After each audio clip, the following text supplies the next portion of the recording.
bakit ko naman huhusgahan ang mga taong nakasama ko sa pangkasalukuyan?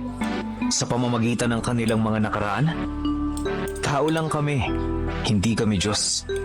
Maaaring mali sa iba ang iilan sa aming ginagawa, pero may mga dahilan kami kung bakit namin ginagawa ang mga bagay na yan.